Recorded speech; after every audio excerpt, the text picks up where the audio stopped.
नमस्कार जय जगन्नाथ आम चैनल को आपण मानकु बहुत बहुत स्वागत। सांग माने श्रावण सोमवार व्रत पालन करुथिबा प्रत्येक लोक माने खांतु नाही एही 5टी परिबा एवं फल नहेले आपणक व्रत खंडित हेबो। एही भिडियो रे आमे जानिबा जे 2024 रे श्रावण मास केबेठारु आरंभ हेबो। सांग माने श्रावण मासटी महादेवंकु अत्यंत प्रिय होइथाए। प्रत्येक शिव भक्त श्रावण सोमवार व्रतटी पालन करिथांती। 2024 रे मोट केतोटी सोमवार पड़ुअछि। आमे केउ परिबा ओ फल को श्रावण मासरे खाइबा उचित नुहे। श्रावण सोमवार रे केउ सबु भूल करिबा उचित नुहे।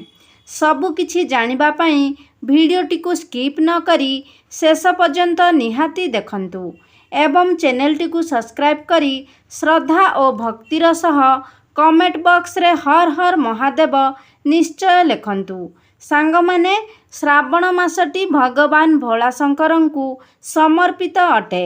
जो भी व्यक्ति श्रावण सोमवार व्रतटी पालन करिथांती तांकर समस्त मनोवांछा निश्चित पूरा हुए। सांग माने ए वर्ष 22 जुलाई सोमवार ठारू आरंभ हेउछि श्रावण मास। 19 अगस्ट दिन श्रावण मास समाप्त हेबो। सांग माने ए वर्ष श्रावण सोमवार 19 अगस्ट रे ही पड़ुअछि एवं सही दिन अर्थात 19 अगस्ट रे ही राखी पूर्णिमा मध्य पालित हेबो।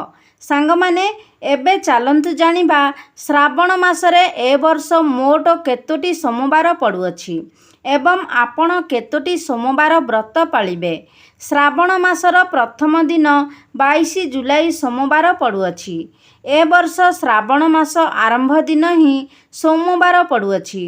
29 जुलाई को पड़ुअछि द्वितीय श्रावण सोमवार। 5 अगस्ट रे पड़िबो तृतीय श्रावण सोमवार। 12 अगस्ट रे पड़िबो चतुर्थ श्रावण सोमवार एवं 19 अगस्ट रे पड़ुअछि पंचम श्रावण सोमवार। तेणु सांग माने ए वर्ष मोट 5टी सोमवार व्रत पालन कराजिबो। सांग माने श्रावण मासटी पूजा व्रत जप तप पई सर्वश्रेष्ठ मास अटे। आमे समस्ते गृहस्थ जीवन रे रही मध्य महादेवंकर पूजा आराधना करि पारिबा। आजिका समय रे तो आमे ऋषि मुनि को भली तपस्या करि पारिबा नाही एवं तांको भली त्याग मध्य करि पारिबा नाही। किंतु जदि मनुष्य किछि समय पई किछि विशेष वस्तुर त्याग करी ईश्वरंक आराधना करि पारिबो। ईश्वरंक साधना पई मनीषर मन एकाग्र हेबा आवश्यक। श्रावण मासरे जदि आमे एही 5 प्रकारर पनिपरिबा खाइबा बंद करि देबा तेबे आमे शारीरिक सुस्थ रहिबा सह पूजा पाठर शुभ फल मध्य प्राप्त करि पारिबा। सांग माने कुहा जाए कि जदि आमे ईश्वरंक भक्ति रे लीन हेबा पई चाहूँ तेबे सर्वप्रथमे निजर इंद्रिय को वश करिबा को पड़ी थाए। श्रावण मासटी को वर्षर पवित्र मास बोली माना जाए। एही मासटी महादेवंक नाम रे समर्पित अटे। श्रावण मासर आरंभरू ही चतुर्मास आरंभ होइथाए। शास्त्र अनुसार एही समय रे नारायण क्षीरसागर रे निद्रा रे चली जांती। एही समय रे सृष्टिर रक्षणबेक्षण महादेव करिथांती। एही समय रे महादेव पृथ्वी रे अवतरण करिथांती। तेणु करी जेउ भी व्यक्ति श्रावण सोमवार व्रतटी को भक्तिर सह मानि थाए से व्यक्ति महादेवंकर विशेष कृपा और आशीर्वाद प्राप्त करे। एहा व्यतीत जदि वैज्ञानिक दृष्टिकोणरू देखिबा कि एही श्रावण मासरे प्रबल वर्षा होई वातावरण रे अनेक परिवर्तन हुए। लगातार वर्षा हेबा कारणरू अनेक पोकजोक जन्म नियंती। तेणु करी किछि विशेष जिनिस को त्याग करिबा उचित। सेइथि पई कुहा जाए कि श्रावण मासरे आमे साग खाइबा उचित नुहे। एबे चालंतु जानिबा श्रावण मासरे मनुष्य केउ 5टी पनिपरिबा खाइबा उचित नुहे। एगुडी को खाइले पाप लागि थाए एवं देह असुस्थ मध्य होइथाए। श्रावण सोमवार व्रतटी खंडित होइथाए। एही समय रे आमे लाउ खाइबा उचित नुहे।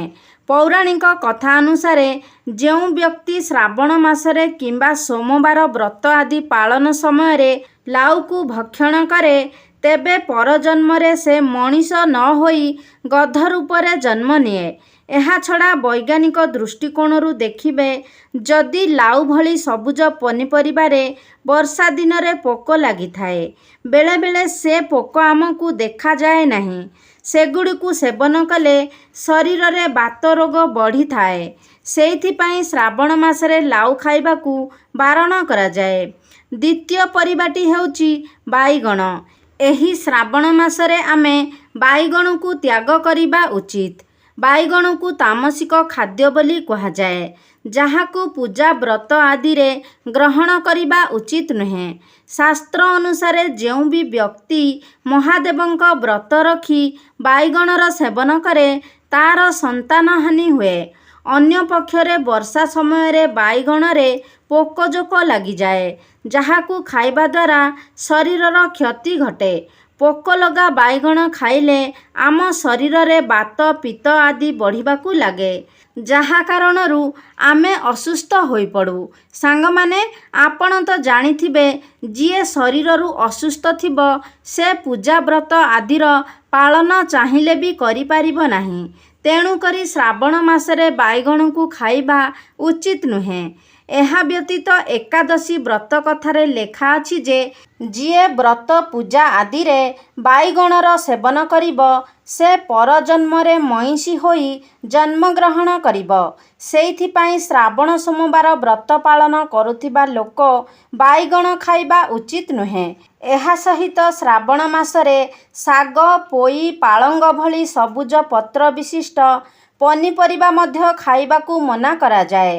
ଏହି ସମୟରେ ଶାଗରେ ଅନେକ ପୋକଜୋକ ଲାଗି ରହେ, ଯାହାକୁ ଗ୍ରହଣ କରିବା ଶରୀର ପାଇଁ ହାନିକାରକ ଅଟେ। ଏହିସବୁ ସବୁଜ ପତ୍ର ବିଶିଷ୍ଟ ପନିପରିବା ଖାଇଲେ ଶରୀରରେ ବାତ ବଢ଼ିବାକୁ ଲାଗେ ଏବଂ ଖାଦ୍ୟ ହଜମ ହୋଇନଥାଏ। ଏହା ବ୍ୟତୀତ ଶ୍ରାବଣ ମାସରେ ଆପଣ ପିଆଜ ରସୁଣ ମଧ୍ୟ ଖାଆନ୍ତୁ ନାହିଁ। ପ୍ରଥମତଃ ପିଆଜ ରସୁଣକୁ ତାମସିକ ଖାଦ୍ୟ ବୋଲି କୁହାଯାଏ। ଦ୍ୱିତୀୟତଃ ପୌରାଣିକ କଥା ଅନୁସାରେ ରାହୁର ରକ୍ତ ଯେଉଁ ସ୍ଥାନରେ ପଡ଼ିଥିଲା ସେ ସ୍ଥାନରେ ପିଆଜ ଓ ରସୁଣ ଗଛ ଉଠିଥିଲା। ସେଇଥିପାଇଁ ପିଆଜ ରସୁଣକୁ ପୂଜାପାଠ ଆଦିରେ ଖାଇବାକୁ ବାରଣ କରାଯାଏ। ଅନ୍ୟ ଏକ ପୌରାଣିକ କଥା ଅନୁସାରେ ଥରେ ମାତା ପାର୍ବତୀ ଶିବଙ୍କୁ ଖାଦ୍ୟ ଥାଳିରେ ସଜାଇକି ପରଷିଥିଲେ। ଖାଦ୍ୟ ଗ୍ରହଣ ସମୟରେ ପିଆଜ ରସୁଣ ଥାଳିରୁ ଏପଟରୁ ସେପଟକୁ ଗଡ଼ି ବୁଲୁଥିଲେ, ଯେଉଁଥିପାଇଁ କି ମାତା ପାର୍ବତୀ ପିଆଜ ଓ ରସୁଣକୁ ଅଭିଶାପ ଦେଇଥିଲେ ଯେ ପିଆଜ ରସୁଣ ଯେଉଁ ଖାଦ୍ୟରେ ମିଶିଥିବ ତାହା ପୂଜାପାଠ ଆଦିରେ ଲାଗିପାରିବ ନାହିଁ ଏବଂ ପୂଜାବ୍ରତ ରଖି ଯିଏ ପିଆଜ ରସୁଣ ଭଳି ତାମସିକ ଖାଦ୍ୟ ଗ୍ରହଣ କରିବ ତାକୁ ପାପର ଭାଗୀଦାର ହେବାକୁ ପଡ଼ିବ। ଏହା ବ୍ୟତୀତ ଶ୍ରାବଣ ମାସରେ କ୍ଷୀର ଏବଂ ଦହିକୁ ଖାଇବାକୁ ମନା କରାଯାଏ, କାରଣ କ୍ଷୀର ଓ ଦହିକୁ ମହାଦେବଙ୍କୁ ଅର୍ପଣ କରାଯାଇଥାଏ। ଏହା ବ୍ୟତୀତ ବୈଜ୍ଞାନିକ ଦୃଷ୍ଟିକୋଣରୁ ଦେଖିଲେ ଗାଈ ଏହି ସମୟରେ ଘାସ ସହିତ ଅନେକ ପୋକଜୋକ ଖାଇଯାଏ, ଯେଉଁଥିପାଇଁ କି କ୍ଷୀର ପାନ କଲେ ରୋଗ ହେବାର ଏବଂ ସଂକ୍ରମଣ ବଢ଼ିବାର ସମ୍ଭାବନା ଥାଏ। ବାତ ପିତ୍ତ କଫ ଶରୀରରେ ବୃଦ୍ଧି ପାଏ, ମନୁଷ୍ୟ ଅସୁସ୍ଥ ହୋଇପଡ଼େ ଏବଂ ଅସୁସ୍ଥ ବ୍ୟକ୍ତି କେବେ ଏକାଗ୍ରତାର ସହ ପୂଜାପାଠ କରିପାରେ ନାହିଁ। ସେଇଥିପାଇଁ ଶ୍ରାବଣ ମାସରେ କ୍ଷୀର ଦହି ଆଦି ଖାଇବାକୁ ମନା କରାଯାଏ। ସାଙ୍ଗମାନେ, ଆପଣ ଏହି 5 ପ୍ରକାରର ଖାଦ୍ୟ ଶ୍ରାବଣ ମାସରେ ଖାଆନ୍ତୁ ନାହିଁ। ଏହାଛଡ଼ା ମାଛ ମାଂସ ମଦ ଆଦି ତାମସିକ ଖାଦ୍ୟ ମଧ୍ୟ ଶ୍ରାବଣ ଭଳି ପବିତ୍ର ମାସରେ ଖାଆନ୍ତୁ ନାହିଁ।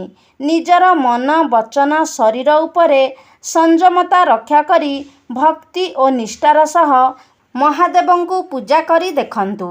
ଆପଣଙ୍କ ଡାକ ସେ ଭୋଳା ବାବା ନିଶ୍ଚୟ ଶୁଣିବେ।